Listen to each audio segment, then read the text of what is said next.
यहाँ आपने नाजरीन को बताया कि इस्लामाबाद को एक बड़ी तबाही से बचा लिया गया। संगजानी में ऑपरेशन के दौरान मशकूक बैग बरामद हुआ। बैग से हैंड ग्रेनेड, डेटोनेटर्स और बारूदी मवाद बरामद हुआ है। बम डिस्पोजल स्क्वाड ने इस बारूदी मवाद को गैर मौसर बना दिया है। ऐसे बात करेंगे डॉन न्यूज के नुमाइंदे शकील कर्रार हमारे साथ मौजूद हैं। शकील, मजीद आप तफसीलात बताइएगा। जी बिल्कुल, बम डिस्पोजल स्क्वाड ने मशकूक बैग के दौरान तलाशी के दौरान उसके अंदर से बारूदी मवाद और हैंड ग्रेनेड और दीगर सामान बरामद किया है। उसके बाद इस्लामाबाद पुलिस ने एक अलर्ट जारी किया है और कहा है कि जो रूट मुकर्रर किया गया है खंजा में शिरकत के लिए उसकी खिलाफ वर्जी कोई भी न करे, तो दहशतगर्दी का सख्त खतरा है।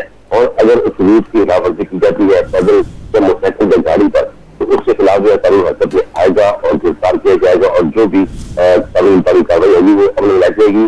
पुलिस का कहना है कि पुलिस कोशिश कर रही है कि इस जलसे को पुरअमन रखा जाए, इसीलिए सुरक्षा के लिए रूट मुकर्रर किए गए हैं और आवाम से अपील की गई है तो इन रूट की खिलाफ वर्जी न करें।